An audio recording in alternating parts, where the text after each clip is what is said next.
An unholy symphony of failing machinery and buzzing neon drenched Thalric Voss as he stepped off the transport. The Ringworld section, a shattered relic of humanity's ambitions, loomed like a rusted halo around the dying sun. It wasn't paradise, but what was these days? His boots clanked against the metal floor, a sound lost amidst the chaos of 1,000 voices shouting for attention.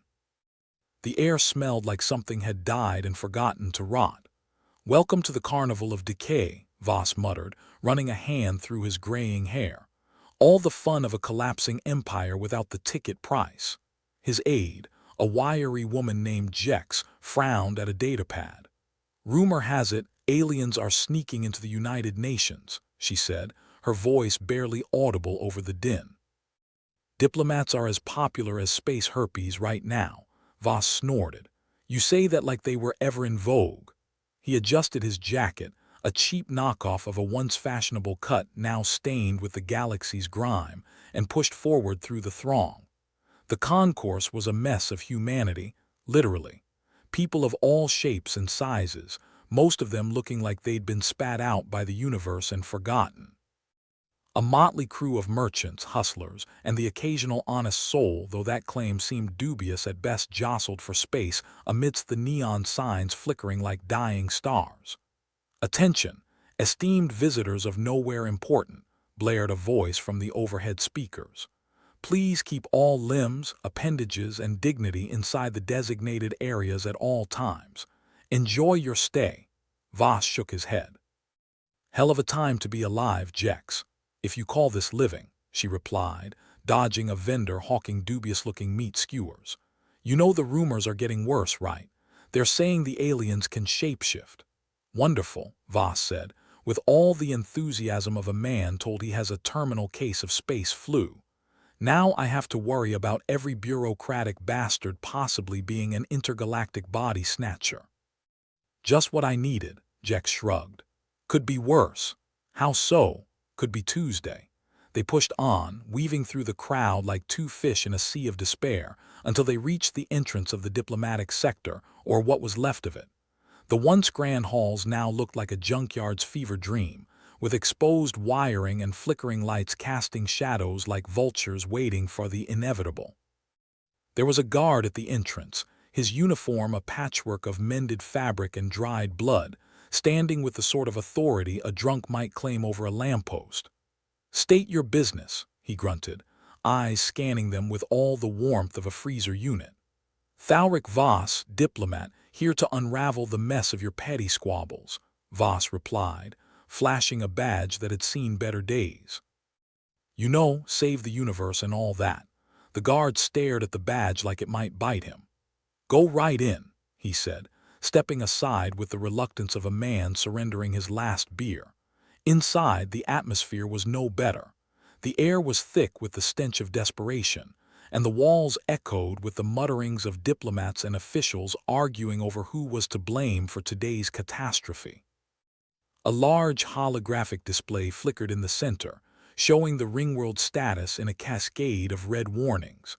Voss made a beeline for the central hub, where a small group of grim-faced delegates clustered around a table cluttered with datapads and crumpled papers. "Ah, Voss," said a paunchy man with a mustache that could double as a small animal. "Just the man we needed to make this circus complete." "Gideon," Voss replied, eyeing the man, "I see your sense of humor hasn't improved." "Nor has the situation," Gideon said, gesturing to the chaos around them. "Have you heard the latest?" "Only that we're all screwed in new and exciting ways," Voss said, settling into a chair that creaked ominously. "Enlighten me." "The aliens, they're not just infiltrating," Gideon said, lowering his voice as if the walls had ears. "They're manipulating." "Fantastic," Voss said with a sigh. "Next you'll tell me they've taken up interpretive dance to communicate their demands." "Don't joke," Jex said, her fingers flying over her datapad. "It's getting harder to tell friend from foe." "Then it's simple," Voss said, leaning back. "Trust no one, not even yourself," Jex asked with a smirk. "Especially not myself," Voss replied. "I know what I'm capable of." A ripple of nervous laughter spread through the group, but it was short-lived. The weight of their predicament settled back in as the hologram flickered, displaying a new set of alerts. "Look, we've got a lead," Gideon said, pointing at a section of the map. "There's a communications hub there, rumored to be where the aliens are sending their messages. You want me to check it out?" Voss asked. "You're the diplomat," Gideon replied. "Talk to them, see if you can get anything useful." "Because talking has worked so well up to now," Voss said, pushing his chair back. "It screeched like a dying animal. All right, I'll go play nice. But if they start shooting, I reserve the right to shoot back." "Just don't start any wars," Jex said, holding out a weapon that looked like it had been cobbled together from a junkyard. "No promises," Voss said, taking the gun and tucking it into his jacket. "Let's go see if we can save the universe one more time." They left the hub, the noise of the diplomatic sector fading as they made their way deeper into the bowels of the Ringworld. The corridors were narrow and dimly lit, the walls scarred with the remnants of a civilization clinging to survival. "I've always loved these walks," Voss said, his voice echoing. "Nothing like a stroll through impending doom to get the blood pumping." Jex glanced at him. "What do you think we'll find, aside from a very creative way to die?" he asked. "Hopefully some answers." They reached the communications hub, a nondescript door marked with a faded sign that might have once said something meaningful. Voss pressed his hand to the panel, and the door slid open with a reluctant hiss. Inside, the room was a tangle of wires and screens, the hum of machinery filling the air. In the center stood a figure cloaked in shadows. "I hope you're the welcoming committee," Voss said, stepping inside, his hand hovering near his weapon. The figure turned, revealing a face that was unsettlingly human. "Ah, Thalric Voss," it said, voice smooth as oiled silk. "We've been expecting you." "Of course you have," Voss replied with all the enthusiasm of a man about to be audited. "Mind telling me who you are, or is this where we dance?" The figure chuckled. "Call me Zalter," it said, "and I believe we have much to discuss." Voss eyed him or it. "You wouldn't happen to be one of those body-snatching aliens I've heard so much about, would you?" "Perhaps," Zalter said, eyes glinting like knives. "But you humans have always been so quick to label what you don't understand." "Too bad understanding's at a premium these days," Voss said, crossing his arms. "So what do you want?" Zalter smiled, a disconcerting display of teeth. "A chance to negotiate." "Negotiate," Voss repeated, the word tasting bitter. "Interesting choice considering your kind's penchant for infiltration." "We do what's necessary to survive," Zalter said, voice like velvet. "Much like your own kind." "And what exactly are you surviving from?" Voss asked. "Extinction," Zalter replied, as if saying the sky was blue. "Surely you can understand that." "Understanding doesn't mean agreeing," Voss said, glancing at Jex. "So what's your offer?" Zalter gestured to the screens displaying images of human and alien alike. "Unity. Sounds like a pipe dream," Jex said, folding her arms. "Or a trap." "Cynicism suits you," Zalter said, a hint of amusement in its voice. "It's kept us alive," Voss replied. "Well, most of us." "Consider this a gesture of goodwill," Zalter said, stepping back from the console. "A chance for peace. And if we refuse, then I fear our next meeting might be less cordial," Zalter said, turning to leave. "Think on it, Thalric Voss. You might find our interests align more than you assume." The door closed behind Zalter with a whisper, leaving Voss and Jex alone in the room. "Well," Voss said, rubbing his temples. "That was enlightening." "Terrifying, more like," Jex replied, checking her weapon. "Think they mean it?" "They mean something," Voss said, leaning against a console. "Question is what?" The screens flickered, a cascade of data scrolling across them.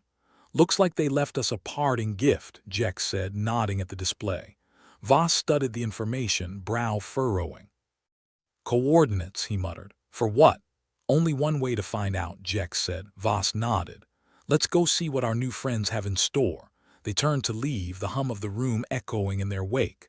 The corridor stretched out before them, a path winding through uncertainty. With each step, the weight of their task bore down harder: save humanity or watch it crumble beneath an alien tide.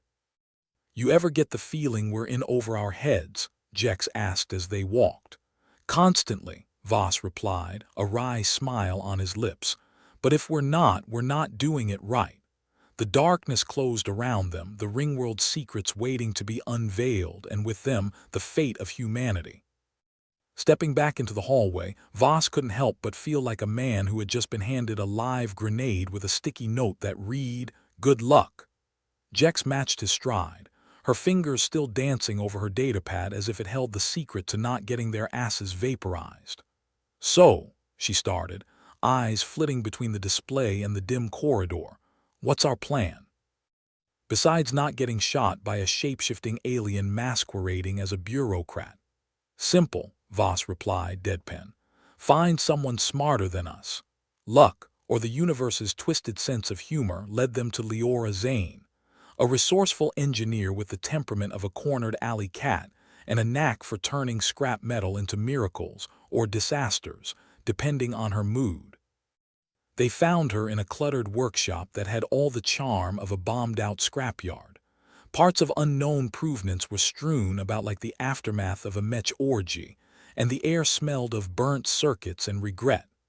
"Voss," Leora greeted, not looking up from the contraption she was elbow-deep in. "Didn't expect to see you slumming it down here. Trust me, it wasn't on my bucket list," Voss said, stepping over what he hoped wasn't an explosive. "We need your help." "Isn't that a surprise?" Leora muttered. "What kind of help do you need?" "The kind that involves actually paying me, or the kind where you give a heartfelt sob story about saving humanity?" "Think of it as an opportunity," Jex interjected, her tone dripping with charm. "To stick it to some aliens." Leora paused, a glint of interest in her eyes.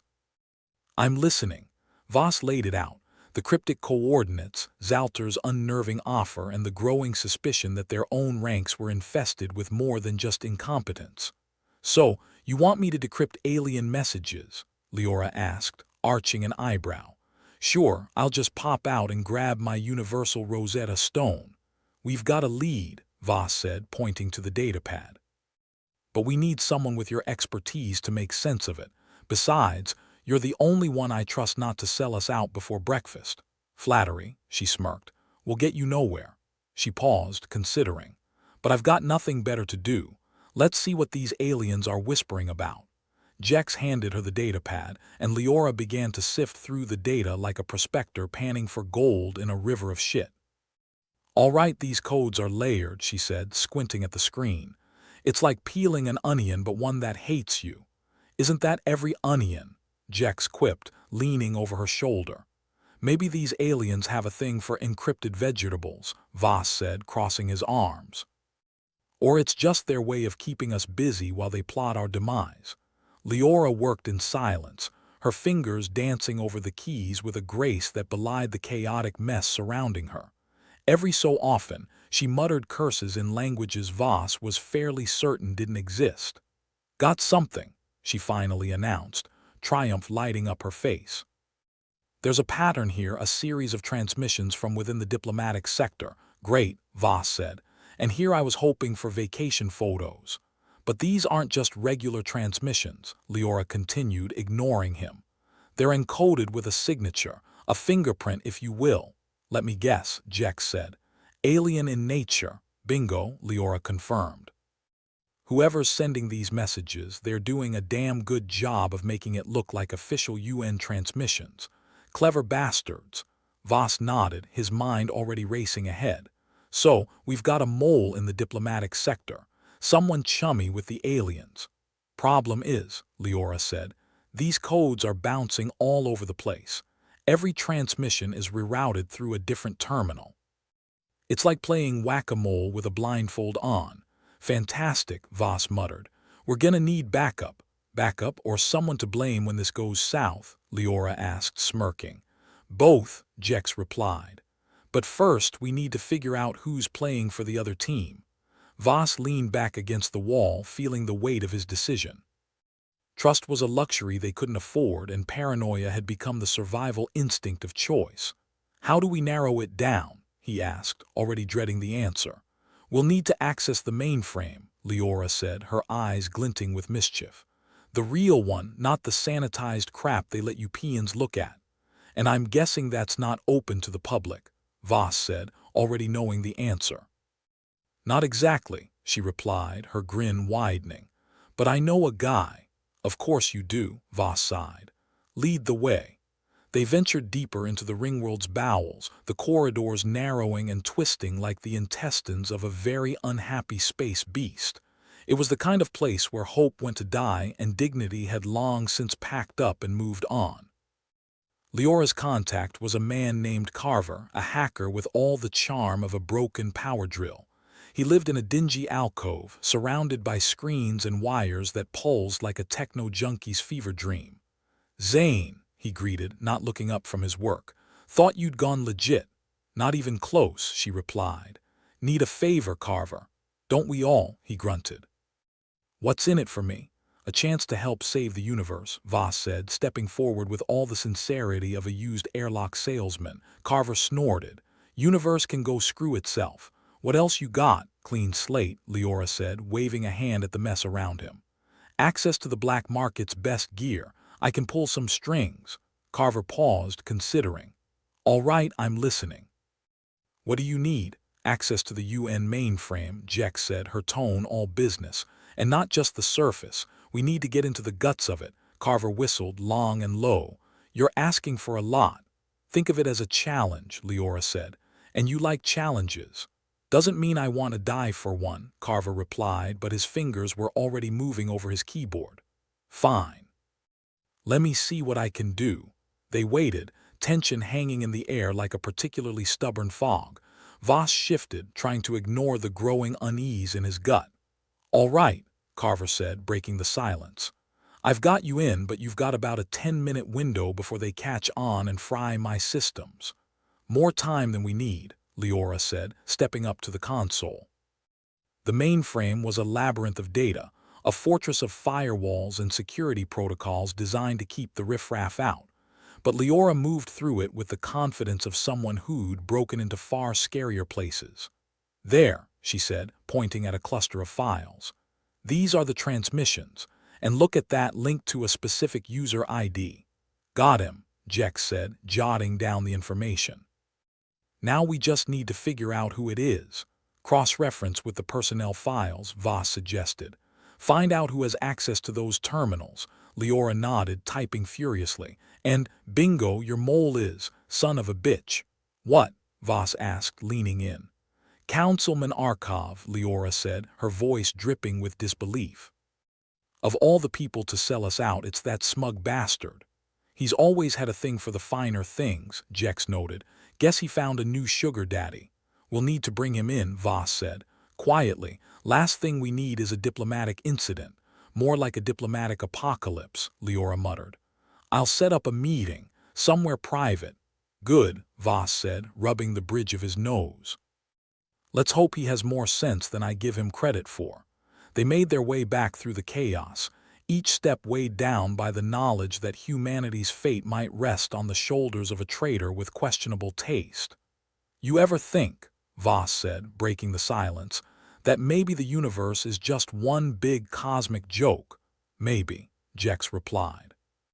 "But if it is, the punchline better be worth it." As they reached the sector where they'd confront Arkov, Leora glanced at Voss. "You sure about this? He might not come quietly." "He better," Voss said, checking his weapon. "Or he's gonna learn the hard way that shape-shifting aliens aren't the only thing he should be afraid of." The stakes had never been higher, the risks more daunting. But if there was one thing Voss had learned, it was that when you were up against the wall, all you could do was push back and hope the damn thing didn't crumble. As they approached Arkov's office, the door opened with a quiet hiss like it was holding its breath. The room was dimly lit, shadows pooling in corners like conspirators. "Voss," Arkov greeted, his smile as oily as ever. "To what do I owe this pleasure?" "Oh, you know," Voss said, stepping inside. "Just a casual chat about betrayal, espionage, and the potential end of the world." Arkov's smile faltered. "I see." "No, I don't think you do," Voss replied, his tone hardening. "You've got two choices. Cooperate or find out how much pain a human can endure before they wish they'd sided with the aliens." Arkov's eyes darted from Voss to Jex and Leora, calculating, weighing his options. I suppose cooperation is the wisest course. Glad we agree, Voss said, relaxing slightly. Now let's talk about how you're going to fix this mess you've made. As the conversation began, Voss couldn't help but wonder if they'd finally caught a break, or if the real game was just beginning. Either way, the universe wasn't done with its cruel jokes, and they were all still the punchline. As Voss stared at Arcov, trying to keep his expression neutral, the councilman's office felt as inviting as a snake pit. The dim lighting didn't help. Everything had a way of feeling more ominous when you couldn't see what might be lurking in the shadows. So, Arcov, Voss began, trying to keep the sarcasm out of his voice. Mind explaining why you're playing footsie with aliens? Arcov shifted uncomfortably in his chair. I assure you it's nothing personal, just business, Jex snorted. Yeah, because when humanity's at stake, it's all about profit margins. Let's cut the crap, Leora interjected, her impatience palpable.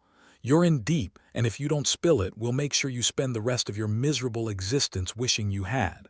Arcov swallowed hard, his facade of composure slipping.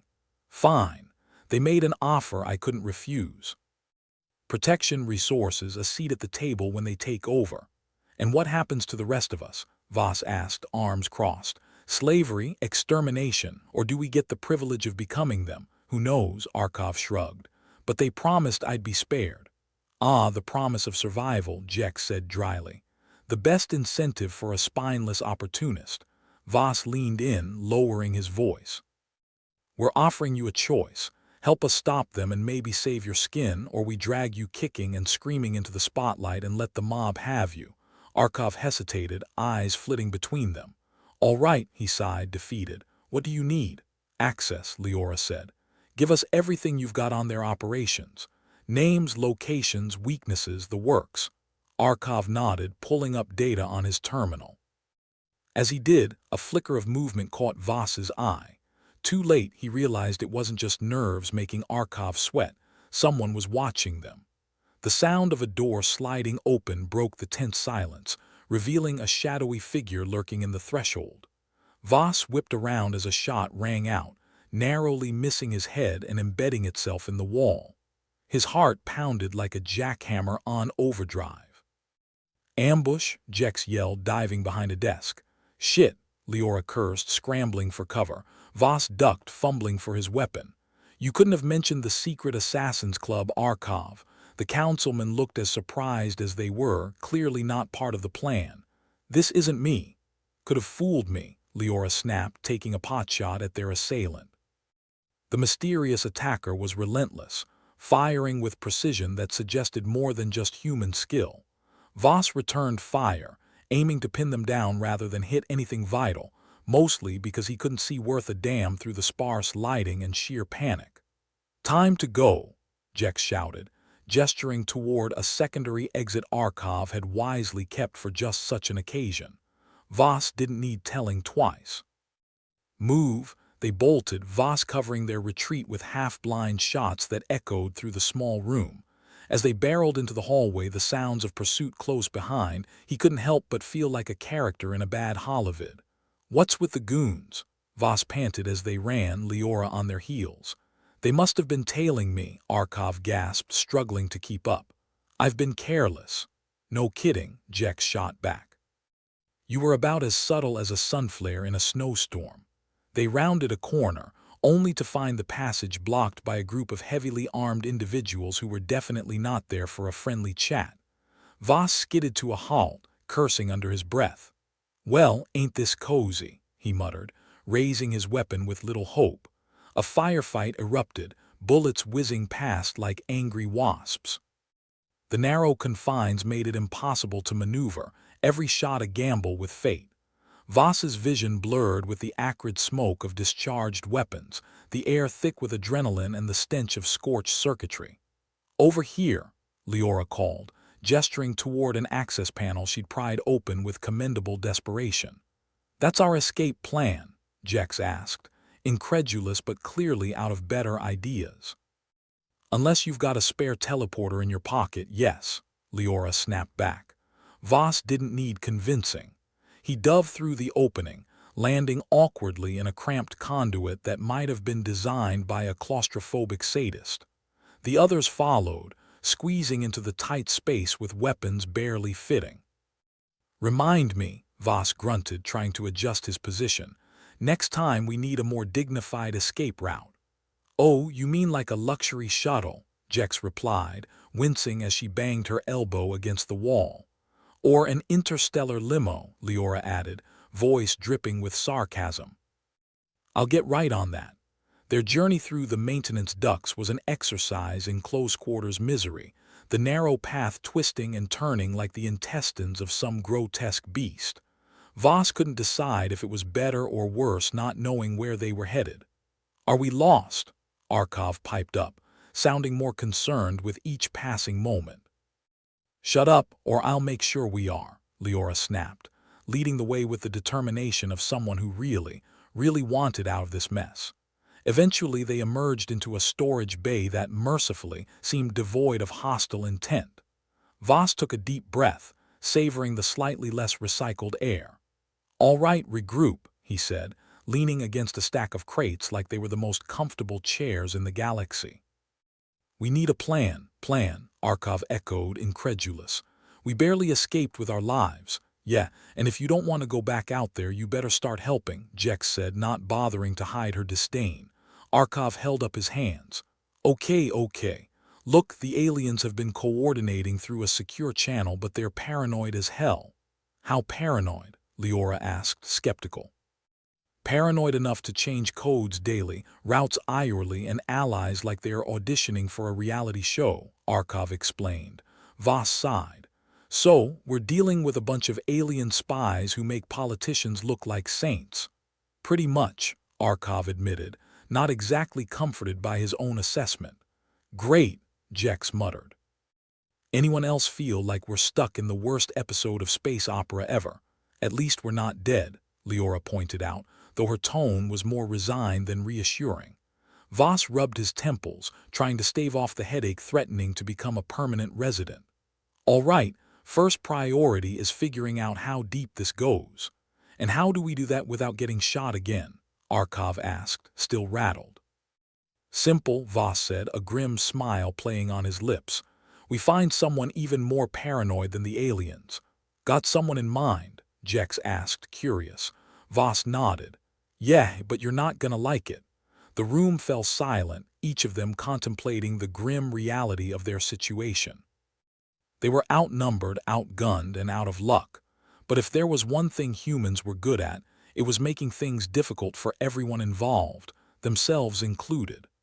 As they prepared to head back into the fray, Voss couldn't shake the nagging feeling that they were walking into something far bigger and far deadlier than they could have ever anticipated. But what choice did they have? "All right," he said, straightening up and checking his weapon. "Let's go find some friends." "Friends," Jex echoed, a wry grin tugging at her lips. "Or just people we haven't pissed off yet." "Same thing," Voss replied with a shrug. "Now move." With renewed determination and a healthy dose of cynicism, they set off into the unknown, the Ringworld's labyrinthine corridors once again swallowing them whole. Their path was uncertain, their allies unreliable, but if they were going down, they'd make damn sure not to go quietly. They navigated the winding passages, each step a testament to their stubbornness. The corridors seemed to close in around them, the oppressive atmosphere doing little to boost morale. Despite knowing they had to keep moving, Voss couldn't help but wonder if they were just running in circles. "How about a hint, Voss?" Jex asked, breaking the silence. "Who's our paranoid friend?" Voss smirked. "Remember that dealer who sold us the counterfeit plasma rifles?" Jex groaned. "Not him." "Yup," Voss confirmed. "Raxer," Leora raised an eyebrow. "The guy with the creep factor of 1,000. That's the one," Voss said. "He's got the connections we need." Arkov, trailing behind, seemed less enthused. "Are we sure this is a good idea?" "Nope," Leora replied. "But it's an idea. Beggars can't be choosers." Their destination was a section of the Ringworld that had seen better days centuries ago. The place was a graveyard of forgotten technology and broken dreams. the kind of place you wouldn't visit without a good reason or a death wish. "Welcome to Raxor's domain," Voss said, gesturing at the decrepit entrance. "Abandon hope, all ye who enter." "Charming," Jex muttered, eyeing the battered door. They entered, the air thick with the stench of burnt circuits and lost causes. Raxor's lair was a chaotic mess of scrap and salvaged tech, the kind of place that made Leora's workshop look like a luxury suite. "Voss!" Raxor's voice greeted them, emerging from the shadows with a grin that made a snake look trustworthy. "Thought you'd never darken my doorstep again. Consider it a social call," Voss replied, forcing a smile. Raxor chuckled, his gaze flicking to Arkav. "Bringing friends, I see. More like liabilities," Leora said, crossing her arms. "But they are harmless, mostly." Raxor's beady eyes narrowed. "So, what brings you to my humble abode?" "We need info," Voss said, getting straight to the point. "And you're the only one paranoid enough to have it." Raxor leaned back, considering. "And why should I help you?" "Because if you don't," Jex interjected, "the aliens will have you for dinner and not in the fun way." Raxor's grin widened. "Fair point. What do you need?" Voss exchanged a glance with Leora before answering. "Everything you've got on alien movements, collaborators, anything that can help us stop them." Raxor shrugged, clearly enjoying his position of power. "All right," he said finally, "but it'll cost you." "Name it," Voss said, knowing full well they'd regret it later. Raxor's smile was predatory. "A favor, to be called in at a time of my choosing." "That's it?" Jex asked, suspicious. "You say that's it like it's nothing," Leora muttered. "It's probably going to be a massive pain in the ass." Voss hesitated, but they had no other options. "Deal," he said, sealing their fate with a handshake. "Now start talking." The information poured out, a veritable deluge of details and leads that painted a grim picture of the situation. As they listened, Voss's earlier suspicions were confirmed. This was bigger than they'd imagined, a concerted effort to destabilize human leadership from within. "Happy hunting," Raxor said, leaning back with a self-satisfied smirk. Voss nodded, already mentally preparing for the next move. "Thanks, Raxor. Try not to sell us out to the highest bidder." Raxor chuckled. "No promises, Voss." "No promises." As they left Raxor's den, the weight of their task settled over them like a shroud. The path ahead was fraught with danger and uncertainty, but for the first time they had a clear target and a chance, however slim, to turn the tide. "All right," Voss said, rallying his team. "Let's do what we do best, make a mess." The stakes had never been higher, the risks greater. But if there was one thing they were sure of, it was that they'd face it together and go down swinging if they had to. After all, in a universe that seemed hell-bent on making them the punchline, it was about time they got the last laugh. The storage bay they'd commandeered as a makeshift headquarters was about as secure as a paper bag in a hurricane, but at least it was devoid of anyone wanting them dead. For now. "Great work, folks," Voss announced, tossing a battered datapad onto a cluttered crate. "We're officially out of the frying pan and into the trash compactor." Jex snorted, crossing her arms with a smirk. "And here I thought we were aiming for the incinerator. My bad." Leora was pacing, a bundle of restless energy with nowhere to go. "I don't know about you, but I could use a plan that's not just run and hope we don't die." "Yeah," Voss raised an eyebrow. "Got any bright ideas, or are we just gonna wait for inspiration to strike us like a plasma blast to the face?" "Well," she shot back, "it's either that or we join the aliens and start wearing weird hats." Arkav, who'd been trying unsuccessfully to blend into the background, cleared his throat. "You know, I might have a contact who could help," he said, as though admitting to a particularly embarrassing hobby. Voss perked up at that, his interest piqued. "Oh, someone who's not actively trying to kill us." "Yeah, a UN officer," Arkav said, scratching the back of his neck. "Garen Yule, bit of a maverick, got disillusioned with the whole save-the-world SH stick." "Sounds like our kind of guy," Jex said with a wry grin. "Where do we find this Yule character?" Arkav hesitated, looking like a kid caught stealing candy. "Well, that's the thing, he's a bit isolated, doesn't exactly roll out the welcome mat." "Classic," Leora muttered. But if he's got intel on the aliens, we need to take the chance. Voss nodded, feeling the weight of their mission settle in once more. All right. We need him, so let's pay our disillusioned friend a visit. Yule's hideout was nestled within the bowels of the Ringworld, a part of the structure that might have once been something grand, but now felt more like the universe's forgotten attic. Corridors twisted in on themselves, creating an endless maze of shadows and echoes. Anyone else feel like we're walking into a haunted house?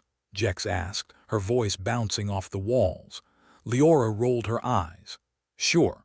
Only instead of ghosts, we've got disgruntled officers and possibly shape-shifting aliens. Because that makes me feel so much better, Jex shot back. They reached a door that looked like it had been reinforced by someone who'd read too many spy novels. Voss knocked, the sound a hollow thud that echoed ominously. Password, came a gruff voice from the other side. Hope you're kidding, Voss replied, unfazed. The door creaked open just enough for a suspicious eye to peek through. Voss, Yule grumbled. Heard you were dead. Only on the inside, Voss retorted. Can we come in, or do we have to discuss our personal traumas in the hallway? The eye narrowed, then disappeared as the door swung wider. Fine, but no funny business. Wouldn't dream of it, Leora said, stepping through. We're all about serious business, right, Voss? Like a heart attack, he agreed, striding in with the others at his heels. Yule's hideout was cluttered with tech and memorabilia, a chaotic mix of past glory and present necessity. He motioned for them to sit, though finding a clear spot was a challenge in itself. So, Yule began, taking a seat opposite them. What's this about aliens? Voss leaned forward, all pretense dropped. We know they are infiltrating the UN, coordinating through secure channels. We need intel, anything you've got. Yule rubbed his chin, the skepticism etched on his face. And why should I trust you? Because if we don't stop them, Leora said, there might not be a UN left to distrust. Jex nodded. Look, we've got nothing to lose except our necks. Might as well gamble on a long shot. Yule considered, eyes flicking between them. Finally he sighed, the sound full of years of hard-won cynicism. All right, but if this goes south, I'm taking you with me. Deal, Voss said. We've grown fond of the company. Yule retrieved a datapad, tapping through files with the ease of someone who's made a habit of knowing things they shouldn't. Here's what I've got. Patterns, communications, and a few names. Voss accepted the datapad with a nod of gratitude. You're a lifesaver, Yule. Don't thank me yet, Yule warned. This place is a powder keg. You might not get far before it all blows up in your face. Wouldn't be the first time, Jex deadpanned. Or the last. As they reviewed the intel, a distant rumble echoed through the structure, a reminder that peace was a fleeting luxury in their line of work. Sounds like the welcome party started, Leora said, glancing upwards. And we've overstayed Iors. What's the plan? Arkov asked, anxiousness creeping into his voice. Simple, Voss replied, standing with renewed determination. Get out, regroup, and raise a little hell. With Yule's reluctant blessing, they left the hideout, the weight of their mission heavier than ever. As they navigated the corridors, the distant sounds of conflict grew louder, a grim symphony of chaos and desperation. Think we'll make it out this time? Jex asked, a hint of humor in her voice despite the circumstances. Voss shrugged. We've defied the odds before. Let's just hope the odds are feeling generous. Their path led them into the heart of the skirmish, factions clashing in a cacophony of shouted orders and weapons fire. It was a battlefield of alliances and betrayals, each side scrambling for a foothold in a crumbling world. Looks like everyone's been practicing their betrayal techniques, Leora remarked, ducking as a stray shot whizzed past. Yeah, Jex agreed, returning fire with precision. And here I thought trust exercises were just for corporate retreats. As they fought their way through the chaos, Voss could feel the odds stacking against them, each moment a reminder of how precarious their situation truly was. But retreat wasn't an option, not now, not when they were so close to uncovering the truth.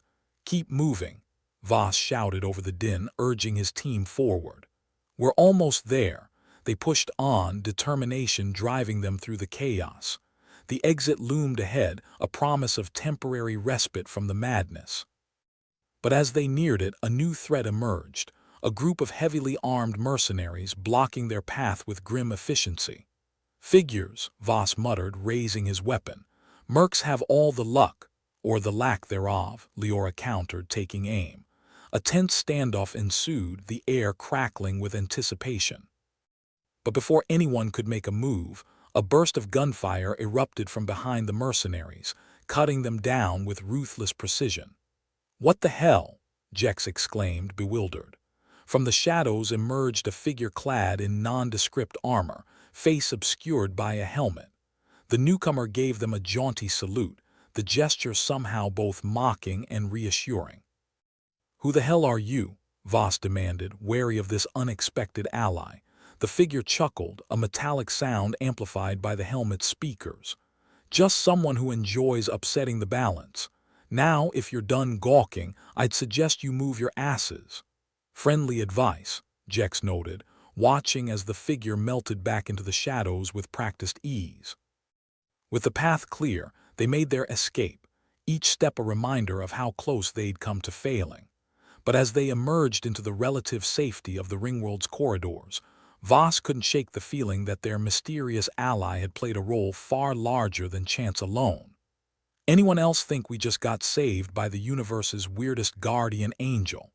Leora asked, her tone a mix of amusement and disbelief.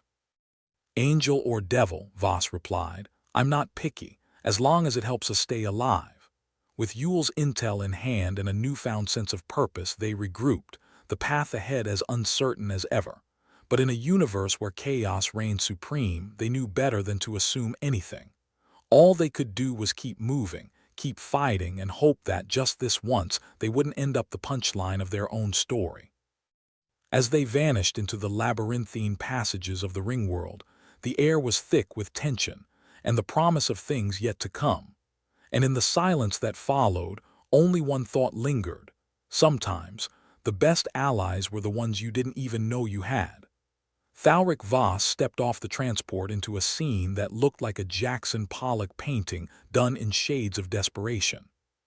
The concourse was a melting pot of humanity, where merchants and hustlers mingled in a cacophony of flickering neon and shouted offers that promised everything short of salvation. And given the state of things, that was about as comforting as a hug from a cactus. "Feels like home," Voss muttered, the irony practically dripping from his lips. If home was a monument to human decay, Jex sidled up next to him, her smirk as crooked as always. "Well, at least the ambience is consistent," she remarked, flicking a piece of lint off her shoulder. "Do we ever go anywhere that doesn't look like a bad decision come to life?" "That'd be a first," Voss replied, leading the way through the throng. The goal was to find a way deeper into the Ringworld, closer to the heart of whatever mess the universe had decided to throw at them today. Voss's battered datapad was little more than a glorified paperweight at this point, but it still managed to buzz with what he hoped was useful information, and not a notification for the latest cat video trend. "Remind me again why we're doing this," Jex said as they navigated the human soup. "Last time I checked, volunteering for suicide missions wasn't in my job description." "Because," Voss said, ducking around a particularly enthusiastic street vendor hawking questionable meat skewers, "someone has to save the universe from itself, and apparently that someone is us." "Great. Heroics," Jex snorted. "Just what I always wanted to put on my tombstone." As they made their way toward Leora's workshop, the air seemed to grow heavier, thick with the scent of impending doom and burnt circuitry. The workshop itself was about as organized as a toddler's crayon drawing, but Leora Zane was in her element amidst the chaos, her hands moving like a conductor orchestrating a symphony of mechanical mayhem. Or at least that's how she might describe it. Everyone else would just call it a mess. "Got your message," Voss said, leaning against a precariously stacked pile of scrap. "What's the crisis du jour?" Leora didn't look up from her work, which currently involved a circuit board and a tool that looked suspiciously like a repurposed dental instrument. Besides the impending alien invasion and the collapse of civilization as we know it, I'd say we're fresh out. Nice to know some things are immutable, Jex quipped, eyeing a particularly volatile-looking piece of tech with suspicion. Arkhov was there too, wrestling with a terminal that seemed more intent on displaying error messages than anything useful. He glanced up, his expression one of perpetual anxiety. "I've been digging through some of Yule's intel," he said, his voice barely above a whisper. "Things are worse than we thought." "Isn't that always the case?" Leora interjected, finally deigning to acknowledge the newcomers. "Lay it on us, Arkhov. What's the bad news today?" Arkhov took a deep breath as if steeling himself for the apocalypse. "High-level UN officials," he said, compromised, "and there's chatter about an imminent coup. Aliens are making their move." Voss crossed his arms, the weight of the situation settling in like an unwelcome guest. "So much for intergalactic diplomacy," he said. "Guess it's time for Plan B." "Which is?" Jex asked, though she sounded like she already knew the answer. "Survive," Voss replied, "and figure out who's still on our side." The universe seemed determined to test that resolve. As they discussed their next steps, the distant rumble of unrest reached them, a low growl of rebellion echoing through the corridors of the Ringworld. Humanity's collective panic was reaching a fever pitch, and the walls felt like they were closing in. "Sounds like the neighbors are having a party," Leora said, though her tone was far from celebratory. "Hope they brought enough snacks for everyone," Jex replied. "Hate to crash a party uninvited." Voss's datapad buzzed again, drawing his attention to a new alert. It was a message from Garen Yule, brief and to the point. "They're coming. Get out." "Time to move," Voss said, slipping the datapad into his pocket as he headed for the door. "And hope we're not too late to stop this from getting worse." "Optimistic," Leora said, grabbing a tool that could double as a weapon. "I like it." The corridors of the Ringworld were a labyrinth of shadows and echoes, each turn threatening to lead them into danger. But Thalric Voss was a man with little left to lose, and as he led his team through the chaos, he found himself strangely at peace with the madness. They rounded a corner, and the path ahead was suddenly blocked by a group of alien operatives, their presence as subtle as a sledgehammer in a jewelry store. The aliens' forms shifted unsettlingly, a reminder of their rumored shape-shifting abilities. "Right on cue," Jex muttered, drawing her weapon. "I was beginning to think they'd forgotten about us." Voss raised his weapon, feeling the familiar weight of it in his hands like a long-lost friend. "Forget us," he said, his voice laced with dark amusement. "We're unforgettable." The standoff was tense, the air thick with anticipation. It was the kind of moment that made you acutely aware of every breath, every heartbeat.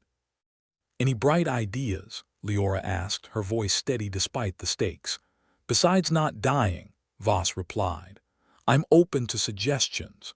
The aliens moved first, a blur of motion and violence, and the corridor erupted into chaos.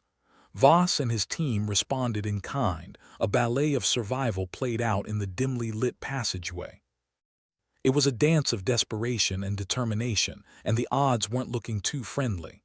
"Could really use a miracle right about now," Jex called out, her words punctuated by gunfire. "Miracles are overrated," Leora shot back, her focus unwavering. "I'll settle for not getting shot." The battle was a storm, each moment a fragment of fury and fear. But even storms pass, and as the dust began to settle, the team found themselves standing amid the wreckage of their would-be assassins. "Still alive," Voss noted, a touch of disbelief in his voice. "Let's not make it a habit," Leora replied, checking her weapon before holstering it. Arkhov was already scanning the fallen aliens, his terminal lighting up with new data. "Looks like they were just the vanguard," he said, his face pale but determined. "The main force is still out there." "Great," Jex said, wiping sweat from her brow. "Because what we really need right now is more existential threats." Voss couldn't help but smile, though the humor was lost amid the grim reality of their situation. "It's what we signed up for," he said. "Whether we knew it or not." They moved on, navigating the maze of the Ringworld with the caution of a cat creeping through a field of sleeping dogs. Each step was measured, each decision a gamble, and the stakes had never been higher. They reached a junction, and it was there that the full weight of their predicament became apparent. The sounds of conflict were all around them, a symphony of destruction that underscored the gravity of their situation. "Looks like this is the darkest hour," Leora said, her voice tempered with resolve. "Wouldn't be a story without one," Voss replied, his gaze scanning the horizon for any sign of hope. "Think we'll find our way out of this mess?" Arkov asked, the question hanging in the air like a challenge. Voss considered the possibilities, the potential for triumph or disaster. "We'll make our own way," he said finally, confidence in his voice. "And if the universe doesn't like it, it can go to hell." The path ahead was uncertain, fraught with danger and opportunity alike. But Thaurik Voss and his team were nothing if not resilient, and as they forged onward they carried with them the indomitable spirit of humanity itself. Even in the face of impossible odds, they refused to surrender, for they knew that some battles were worth fighting, no matter the cost. And in the end, it was that stubborn determination that would see them through, against all odds and every expectation. For in a universe where chaos reigned supreme, the only certainty was that nothing was ever truly over until it was over. And as long as they had breath in their bodies and fire in their hearts, the fight would continue. Because at the end of the day, that was what it meant to be human, to stand up, to fight back, and to never, ever give up. The oppressive gloom of the Ringworld felt like a damp rag slapped about the face, and Thaurik Voss's mood wasn't far off either.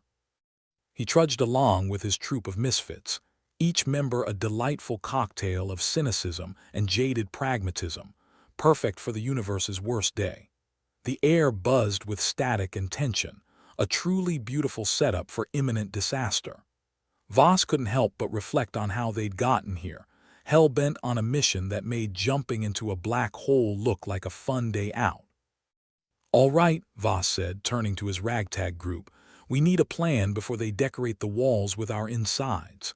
He paused, savoring the blank looks. "And not dying isn't enough of a plan, Jex."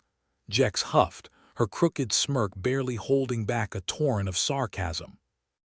"Well, there goes my thesis for strategies for staying alive. An optimist's guide. Any better ideas from our fearless leader? I was thinking," Voss continued, ignoring the jibe, "about using the Ringworld's communication network. We flip the signal, broadcast the aliens' shape-shifting antics to the public." Leora, with her hands full of gadgets that looked like they'd failed the safety test, raised an eyebrow. "You want to hack into a system that's older than my grandmother's knitting and use it to play Guess Who with alien spies? You're not an idiot, Voss, but you're definitely working hard at it." "Always a pleasure to hear your vote of confidence, Leora. It's why I pay you the big bucks." "Oh wait, I don't." Leora rolled her eyes, but beneath the snark was the unmistakable glint of a challenge. She lived for these moments, the chaos demanding she bend reality to her will, like a dentist with a penchant for demolition. "Besides," Voss added, "if this works, it'll expose the shapeshifters and maybe even get Yule off our backs for 5 minutes." "Yule's a good guy," Arkov piped up, nervously fingering his terminal. "Just got lost in the stink of bureaucracy." "Well, let's hope he finds his way out before he's tangoing with a knife in the back," Jex replied, her tone more hopeful than her words. They pushed onward, weaving through the maze of the Ringworld's innards while avoiding the intermittent spats of violence that erupted like pimples on a teenager's face. As they neared the comms hub, a metallic labyrinth that seemed designed to frustrate even the most patient of saints, Voss couldn't shake the feeling that they were walking into their own grave. The place hummed with the kind of power that could fry anyone within 10 feet if things went sideways. Perfect, Voss thought, already picturing the obituary. "Fools meet fried end while trying to save a world too stupid to do it themselves." "All right, Leora, it's all yours," Voss said as they reached the hub's core, a tangled mess of wires and consoles that looked like a robot's intestines after too much fiber. Leora cracked her knuckles, looking at the setup like a chef eyeing a raw chicken, ready to make something out of nothing. If this goes south, you're naming a planet after me. Leora's folly has a nice ring to it. Just get us in and keep your hair unsinged, Voss replied, already scanning the surroundings for any signs of trouble. It wasn't paranoia if they really were out to get you.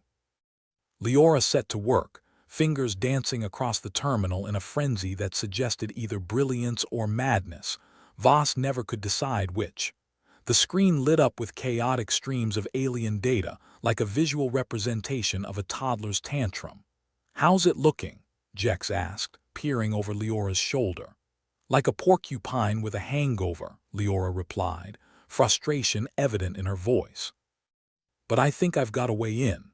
Remind me to thank your mother for those violin lessons," Voss quipped, though his eyes were glued to the surrounding shadows, waiting for something to leap out and ruin their day.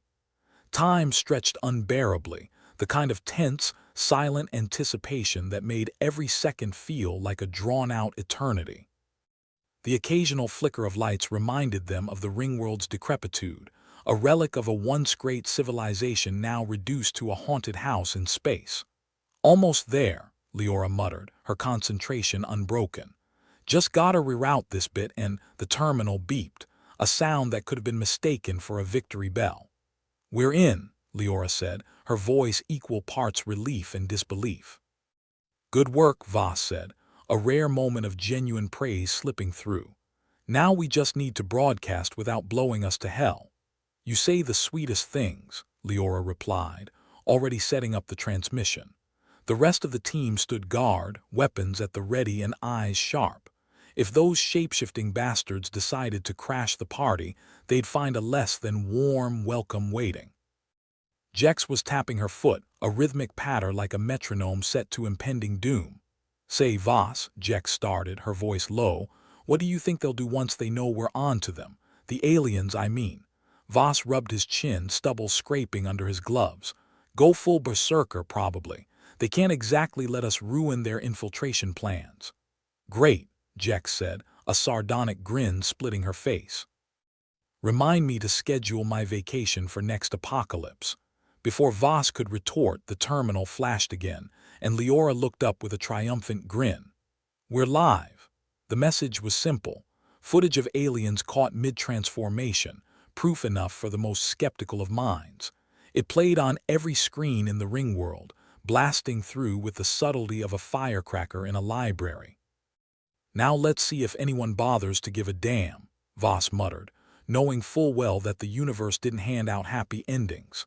As the transmission continued, they waited for the backlash that was sure to follow. And it came, right on cue, a symphony of chaos that echoed through the corridors. "We've got company," Arkov said, eyeing the movement on his terminal with the kind of dread that suggested nothing good. The sound of footsteps, running, pounding, a cacophony of fear and desperation. Allies or enemies, it was impossible to say, but the air reeked of conflict. "Ready up," Voss ordered, gripping his weapon and preparing for the inevitable. The first wave hit them like a hurricane, alien operatives flooding the room with a fury that promised no quarter. Voss and his crew fired back, a whirlwind of violence and survival instincts clashing in a ballet of gunfire and grit. Jex was laughing, a wild, unhinged sound that seemed the only appropriate response to the madness. "Just another day at the office." "No dental plan, though," Leora shot back, her focus unbroken as she continued to manage the terminal. The fight was brutal, each moment stretching and compressing like the universe's worst accordion concert. But Voss's team held their ground, driven by a stubborn refusal to die, if nothing else. Every shot was a gamble, every breath a risk, but they fought with the reckless abandon of those with nothing left to lose. As the dust began to settle, Voss looked around at the aftermath, the floor a jigsaw puzzle of bodies and broken dreams. "We hold here," he said, the words coming out more confident than he felt. "That's the spirit," Jex said, wiping a smear of blood from her cheek. "Now all we need is a hot tub and a stiff drink." Leora was still at the terminal, fingers flying as she ensured their broadcast continued uninterrupted. "Signal's holding steady," she reported, a touch of pride in her voice. "Guessing the alien PR department's gonna have a field day with this." "Assuming any of them survive to complain," Voss replied, his gaze shifting to the shadows for any sign of a second wave. "We need to regroup, find out who's still with us." "Yule," Jex suggested, her expression softening at the name. "He might have a line on who's left. Or he might have a knife in his back by now," Leora added, ever the realist. Voss nodded, considering their options. Yule was a gamble, but in a world where certainty was a myth, they didn't have the luxury of choice. "Let's move," he said, leading them out of the comms hub and back into the bowels of the Ringworld. The path was treacherous, each corner a potential ambush, but they moved with the kind of caution and experience that came from years of dodging bullets and bad decisions. As they approached what passed for Yule's headquarters, the tension was palpable, a thick fog of anticipation and dread. They found Yule surprisingly not dead, though his expression suggested he wasn't thrilled about the continued existence of his heart. "Voss," he said, greeting them with the enthusiasm of a man about to be audited. "Yule," Voss replied, "good to see you're still breathing." "For now," Yule said, his hands fidgeting like a magician preparing a trick. "Saw your little broadcast." "Nice work. You missed the fireworks," Leora chimed in. "But don't worry, the cleanup crew's working overtime." Yule nodded, acknowledging the reality with a weary acceptance. "We need to rally whoever's left. Get the word out, make sure the right people are on our side." "And if they are not?" Jex asked, always ready to play devil's advocate. "Then we make new friends," Voss replied, his tone suggesting he wasn't opposed to the idea of acquiring allies at gunpoint. The plan was simple: gather the remnants of humanity's defenders, strike against the aliens with the kind of unified force that could turn the tide of the war. But like all simple plans, it teetered on the brink of falling apart at the slightest nudge. They bought themselves time with the broadcast, a temporary reprieve in a world that offered no guarantees. But as they prepared to make their stand, Voss couldn't shake the feeling that they were standing on the edge of oblivion, one misstep away from falling into the abyss. A call to arms, a desperate bid for survival, a gamble with everything on the line. The stage was set, the players in position, and the universe watched with bated breath as Thalric Voss and his crew dared to defy the odds. Because in a universe that thrived on chaos and despair, sometimes the only way to win was to bet big and let fate sort out the rest. The Ringworld's concourse was a symphony of chaos, the kind of pandemonium that would make a riot look like a quiet tea party. Thalric Voss wondered if this was what humanity's last stand looked like. A ragtag assembly of fighters with more bravado than sense, huddled under flickering lights and shouting over the din of impending doom. "All right, folks, listen up," Voss barked, trying to cut through the noise.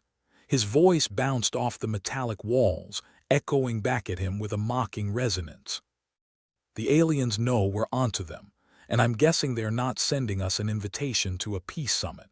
Jex, lounging nearby with the kind of casual disregard for danger that only years of stupidity could cultivate, piped up. "So what's the plan, boss?" "We throw a party and hope they hate our taste in music pretty much," Voss replied, eyes scanning the motley crew. "We're hitting the UN headquarters.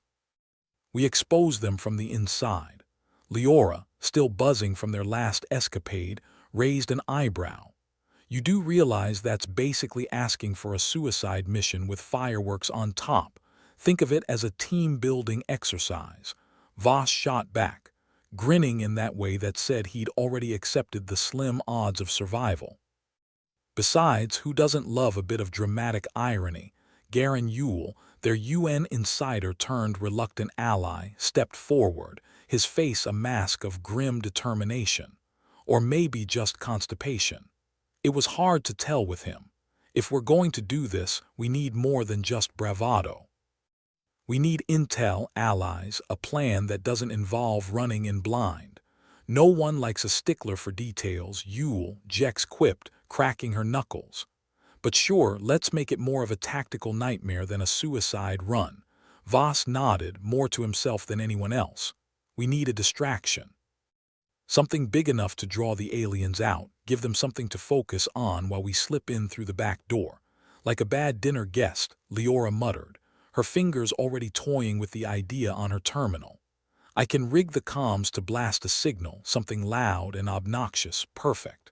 We'll annoy them to death, Voss said, rubbing his hands together. Meanwhile, Arkhov, you pull data on alien operations. We need their playbook, their roster, every dirty little secret. Arkhov, as usual, looked like he'd rather be anywhere else. Sure, just let me wave my magic wand. Oh, wait, I left it in my other pants. Look at the bright side, Jex offered. At least you'll die doing something useful. That's more than most can say. Yule, ever the pragmatist, interrupted. We'll use the old communication network to broadcast. It's our best shot at catching them off guard. But once we start, there's no turning back. Never was, Voss said, his tone flat like he was stating the weather. We're all in or we're all out. The crew broke into action, each member slipping into their roles with the ease of well-rehearsed chaos. Voss watched them go, a strange sense of pride mingled with the usual dread. It was like fostering a pack of wolves and sending them to fight a dragon. Except the dragon had shape-shifting abilities and no known weaknesses. Voss, Jex whispered, appearing beside him like a mischievous shadow.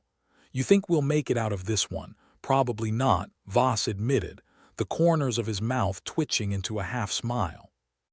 But hey, dying in a blaze of glory beats dying of boredom. They moved out, a ragged column of defiance threading through the Ringworld's decaying corridors. The air was thick with static, the kind that prickled your skin and whispered of impending violence. As they approached the UN headquarters, the tension mounted, a living thing pressing down on them with the weight of fate unfulfilled. The building loomed ahead, a monolith of bureaucracy and secrets, its walls hiding more than just dusty files and half-empty coffee cups. Welcome to the belly of the beast, Jex said, eyeing the structure with the kind of disdain usually reserved for overflowing toilets. Not what I'd call inviting, Leora remarked, keying in the codes to bypass the first layer of security. But then neither are we. The team slipped inside, shadows in a world of steel and silence. The echoes of their footsteps mingled with the hum of technology, a discordant lullaby that mocked their efforts. Arkhov, where's that intel? Voss asked, scanning the corridors for any sign of life or unlife. Arkhov, tapping furiously at his terminal, grunted. Just a sec. This system's slower than a turtle on sedatives. Remind me to get you a new metaphor generator for your birthday, Jex teased, keeping her weapon ready. There, Arkhov finally said, the screen lighting up with a deluge of information. They've got guards posted at all the key points. Looks like they're expecting us. Good, Voss replied, a spark of ferocity in his eyes. Let's not disappoint them. The assault began with a quiet intensity, the kind of violence that spoke louder than words ever could. They moved with precision, a dance of destruction and survival as they breached the inner sanctum. Looks like they've rolled out the welcome mat, Jex said, ducking under a hail of bullets. Shame about the caliber. Keep moving, Voss ordered, firing back with a grim efficiency. We're not here for the scenery. As they pushed deeper, the resistance stiffened, the aliens fighting with a tenacity that bordered on desperation. The shapeshifters were ruthless, their forms flickering between human and monstrous, a kaleidoscope of fury and deception. Remind me why we're doing this again. Leora shouted over the chaos, her voice tinged with adrenaline-fueled excitement. Because we've got front-row seats to the end of the world, Voss replied, reloading with the ease of long practice. And I'd rather go out with a bang than a whimper. The team pressed forward, a relentless tide against the alien bastion. The corridors were a blur of gunfire and shouts, the air thick with the tang of fear and hope. Signals ready, Leora called out, her fingers a blur over the terminal. Just say the word, do it, Voss commanded, his voice unwavering. Let's show these bastards what humanity's really made of. The broadcast went out, a pulse of defiance that rippled through the Ringworld and beyond. It was a rallying cry, a beacon of resistance in a universe that had long forgotten the taste of hope. "Here they come," Yule warned, his eyes scanning the perimeter for the inevitable counterattack. "They'll throw everything they've got at us," Jex said, grinning despite the odds. "Lucky for them, we're not easily broken." The response was immediate and overwhelming, the aliens surging forward with a force that threatened to crush them under its weight. But Voss and his team held their ground, a bastion of stubborn humanity against the tide of alien aggression. "Hold the line," Voss shouted, his voice a lifeline in the storm. "We're not done yet." The battle was a blur, a cacophony of violence and desperation that stretched time into a fragile thread. But piece by piece, the tide began to turn, the once unstoppable wave of alien invaders faltering against the sheer tenacity of their human adversaries. As the dust began to settle, the survivors emerged, blooded but unbowed, their eyes alight with the fire of hard-won victory. "We did it," Jex said, disbelief mingling with triumph. "Yeah," Voss replied, his voice thick with exhaustion and relief. "We did." The UN was purged, the alien influence shattered by the force of human resilience and unity.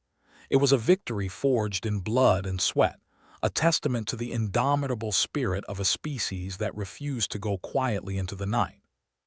"Guess this means we're heroes now," Leora said, her tone light but her eyes serious. "Heroes," Voss echoed, a wry smile tugging at his lips. "I prefer to think of us as stubborn assholes who just won't quit." Yule, his expression softening for the first time, nodded. "I'll drink to that." As they regrouped, the reality of their success began to sink in, the magnitude of what they'd accomplished dawning like the first rays of a new day. "So what now?" Arkov asked, his voice tinged with a mix of hope and uncertainty. "Now," Voss said, his gaze sweeping over his team, "we rebuild. We find the others, rally them to our cause. We show the universe that humanity isn't dead yet."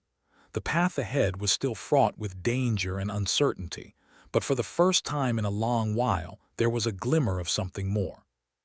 Something brighter than the endless dark that had threatened to swallow them whole. In the end, it wasn't about winning or losing. It wasn't about the battles fought or the blood spilled. It was about standing firm in the face of unimaginable odds, about daring to hope when hope seemed lost. And maybe, just maybe, that was enough. As the dust settled over the battlefield, Thalric Voss leaned against a cracked bulkhead, exhaustion seeping into his bones like a stubborn stain. The Ringworld had once been a monument to human pride, and now it was a testament to their reckless ambition. He'd always figured he'd end up in a place like this, a forgotten relic, much like himself. Leora Zane sauntered over, brushing ash from her hair, which looked like a bird's nest that had narrowly escaped a forest fire. "Well, Voss, what's the verdict? Did we just save the world or did we just polish a turd?" Voss chuckled, a dry rasp that matched the air around them. "I think we just made a shinier turd, but hey, at least it's our turd now." "Great." "I'll get the air freshener," Leora replied, squinting at the wreckage around them. The scene resembled a scrapyard after a particularly nasty hurricane, with bits of alien tech and human refuse strewn about like confetti at a very depressing parade. "How's the comms?" Voss asked, shifting his weight. His joints protested, each movement a reminder of the beating his body had taken. Leora tapped her terminal, the screen flickering like an old neon sign. "All fried, but I'm guessing you knew that. I can rig something up once I find more parts, assuming we want to talk to anyone outside this tin can." "Talking's overrated. It's the listening that gets you in trouble," Voss said, surveying the chaos with a critical eye. "Still, we might need to yell for help if the aliens decide they want their crappy real estate back." "True," Leora agreed, crossing her arms. "It's not like this place is a hot property market, unless you're into metal scrap and existential dread." Voss grunted. "We should check on the others. Make sure no one's trying to claim dibs on a corner office with a view." They found Jex and Yule near what used to be the main terminal, now a charred husk. Jex had her feet propped up on a twisted support beam, a makeshift throne on their newly claimed junk heap. Yule, ever the picture of stoic determination, was fiddling with a piece of alien tech, as if coaxing it into giving away its secrets. "So what's the plan now, fearless leader?" Jex called out, her voice a blend of sarcasm and genuine inquiry. "World domination, or just finding a decent burrito joint?" Voss smirked. "I was thinking we start small, like finding out if this place has running water." "Ambitious," Jex replied, "but I'll settle for a shower. I'm starting to smell like a corpse, and that's not great for morale." Yule looked up, his expression softening, a rare thing for the man. "We've still got a lot of work to do. The aliens won't just roll over because we kicked them out of the UN. We need to regroup, rally whoever's left." Voss nodded, the weight of leadership sitting on his shoulders like a particularly ugly parrot. "Yeah, well, good luck getting humanity to agree on anything. We can barely decide on pizza toppings."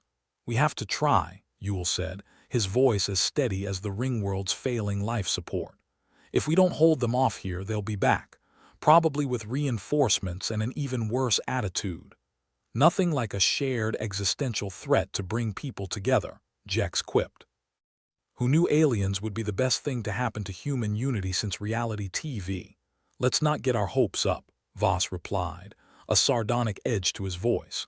"Humans have a knack for screwing things up once the immediate danger's past." Leora, who had been listening with half an ear, piped up. "I can get the comms back up probably. Maybe even send out a distress call. But we're gonna need more than a sympathy card for the mess we're in." Voss sighed, running a hand through his hair, which felt like it hadn't seen shampoo in weeks. "We'll worry about the big picture later. Right now, let's focus on not running out of breathable air." "Good call," Jex agreed, finally standing and stretching like a cat unfurling after a nap. "I'd like to live long enough to regret my life choices, not suffocate in a metal donut." As they set about their tasks, the Ringworld creaked ominously, a reminder that it was as tired as they were. The oppressive stillness was almost worse than the chaos of battle. It was the silence of aftermath, a space waiting to be filled with something new. Later, Voss found himself pacing the length of what used to be the command center, now a glorified broom closet. Leora joined him, her hands busy with a mess of wires and circuits. "So, what's the real plan?" she asked, not looking up from her work. "Simple," Voss said, lying through his teeth. "We get the comms up, find out if there's anyone left who remembers how to fight, and then we hit back." Leora snorted. "Sounds like a plan drawn by committee. All vision, no execution." "Yeah, well, maybe this time we'll get it right," Voss replied, a grim hope in his voice. "We're due for a win that doesn't cost us everything, right?" Leora shrugged. "Hope springs eternal, or at least until the oxygen runs out." They continued in silence, a comfortable one born from shared struggles and the stubborn refusal to give up. It was the kind of silence that spoke louder than words, a testament, no, a reminder of the road they'd traveled and the one yet to come. Hours later, as the Ringworld's artificial night descended, Voss gathered the crew. They sat in a rough circle, the remnants of their makeshift campfire casting shadows that danced like ghosts of their fallen friends. "All right," Voss began, his tone serious but edged with that familiar sarcasm that made him, well, him. "We've done the impossible by not dying today. Let's see if we can keep the streak going." "Great motivational speech," Jex said, rolling her eyes. "I'm pumped," Voss chuckled. "Look, we've got a shot here. It's a long one, but if we can rally the rest of the Solar Empire, we might just stand a chance. And if not," Yule added because he couldn't help himself, "there's always join the aliens and start wearing weird hats."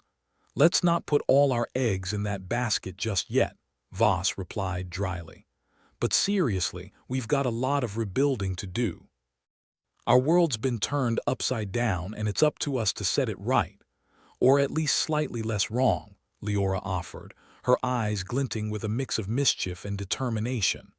"Yeah, that," Voss agreed, his smile more genuine now. "The Solar Empire's got a lot of pieces, but I think we can put them together." It's time to show the universe that humanity isn't just a series of tragic screw-ups.